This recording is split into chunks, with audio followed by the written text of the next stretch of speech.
Hello everyone, Daria here, and welcome to episode 38 of the Slow Russian Language Podcast. One of my listeners, Charis Lee, who currently lives in Sydney, asked me to record an episode about the Russian education system. Actually, it happened in summer, I guess, late summer, and only now I finally can do that. I'm sorry for the delay, and today we're going to talk about Russian education. The text will be rather easy and no super interesting information here because in the future I'm planning on making several episodes with more details about our kindergartens, schools, high schools, universities, and etc. So today, just the general information. As usual, first comes the text in slow Russian, and then I'm reading it again sentence by sentence with translations and explanations. Here we go. Система образования в России состоит из нескольких ступеней. Детский сад, школа, колледж или университет, аспирантура. Детей в России начинают учить довольно рано. В возрасте 1,5 лет ребёнок может начать посещать детский сад, если есть свободные места. Обычно малыши идут в садик в 3 года. Начиная с сентября. Данная ступень не является обязательной, но если родители заняты на работе, это неплохой вариант. Дети учатся общаться друг с другом и готовятся писать и читать. После садика в возрасте 7 лет дети идут в школу. Русская школа делится на начальную с 1 по 4 классы, среднюю с 5 по 9 классы и старшую с 10 по 11 класс. Школа считается обязательной для посещения, за исключением последних классов. После школы дети обычно поступают в высшие учебные заведения, вузы, где получают высшее образование в течение 4-6 лет. После этого можно поступить в аспирантуру и получить ученую степень. And that was it for the text. Now let's try to translate it sentence by sentence. The first one was «Система образования в России состоит из нескольких ступеней». The Russian education system consists of several levels. Interesting word here is ступень. The general meaning is stairs. You know, the stairs consists of those steps. Ступени. Лестница состоит из ступеней. And also the word ступень means some level, some stage. For example, in your career, this is the final stage of my career. Это последняя ступень моей карьеры. So here in this sentence it means level. And after that I named those levels and they were детский сад, школа, колледж или университет, аспирантура. Kindergarten, school, college or university, postgraduate studies. Here pay attention that in Russia, college and university, колледж или университет, mean different things. College is not higher education in Russia. College is an institution where kids go after 9th grade. So they don't go to high school, they go to college, and it's not a higher education. And university or academy is higher education. Университет или академия, or maybe институт. And what else here? Postgraduate studies or postgraduate school. In Russia, it's аспирантура. This word comes from Germany. Аспирантура. Okay, the next sentence. Детей в России начинают учить довольно рано. Russian children start their education rather early. Interesting adverb here. Довольно means rather. Довольно рано. Rather early. If you hear the adjective довольный, usually it means pleased. For example, he looks so pleased today. Он выглядит таким довольным. Means that he looks happy, everything's going so well.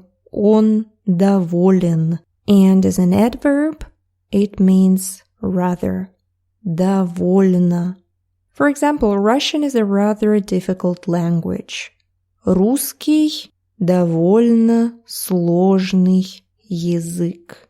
I guess you already know that. And we're moving on. В возрасте 1,5 лет ребёнок может начать посещать детский сад, если есть свободные места. At the age of 18 months, a kid can start visiting the kindergarten if there are any positions available. The interesting numeral here is 1,5. 1,5. It means 1.5. 1,5. Like here, the age of 1 year and 6 months. It will be 1,5 года. And interesting fact here is that in Russia, we count the baby's age in months only until their first birthday. So it's 1 month, 2 months, 3 months, and 12 months turns to 1 year. And after that, speaking about their age, we say 1 year and 2 months, maybe. Год и 2 месяца. We never use these, 21 months or 18 months. We say 1,5 года. And of course, you can use it not only with age, but with distance or some measures, 1.5 miles maybe. 1,5 мили. Or maybe apple. 1,5 яблока. So it's 1.5. Okay, we're moving on. Обычно малыши идут в садик в 3 года, начиная с сентября. Usually kids go to the kindergarten at the age of 3, starting in September. The word малыши is a synonym of дети. It's a very cute and nice word for дети. Малыши. In Russia, we don't have those special words like toddler describing the age of kids. So a really small kid is младенец, baby, and after that it's just ребёнок. Ребёнок. So we don't have any special word for toddlers. Okay, what else here? Also, you see the word садик. Садик. And that's how we call kindergartens. Almost no one says детский сад. It's too official. Детский сад номер 5. Kindergarten number 5. On papers, yes, but in real life everyone says садик. Мой сын ходит в садик. My son goes to kindergarten. Okay, the next sentence. Данная ступень не является обязательной, но если родители заняты на работе, это неплохой вариант. This stage is not mandatory, but if parents are busy at work, it's a good option. I'm not sure about this pronunciation, mandatory, mandatory. Here I mean it's not a must. You don't have to go there. Small kids can't stay at home, of course. Interesting word here is вариант. Неплохой вариант. Good option. Or this option is not bad. Неплохой вариант. Хороший вариант. It can mean variation, like 2 variations of something. And also an option, like here, good option. Неплохой вариант. The next sentence. Дети учатся общаться друг с другом и готовятся писать и читать. Kids learn to communicate and prepare for reading and writing. And it's true. For example, my son, he's 2 years and 6 months, and in kindergarten they just play, dance, go for a walk, so it's not real education there. It's just a place where kids can spend time. Okay, the next part of this text is about school. После садика в возрасте 7 лет дети идут в школу. After kindergarten, at the age of 7, kids go to school. I guess there's nothing special here, and you should know all these words. So we're moving on. Русская школа делится на начальную с 1 по 4 классы, среднюю с 5 по 9 классы и старшую с 10 по 11 класс. Russian school is divided into elementary school, grades 1 to 4, middle school, grades 5 to 9, and high school, grades 10 to 11. So yes, we have 11 grades in Russian school. Some schools have only 10 years of education. For example, my school, we only had 10 years, but still 11 grades.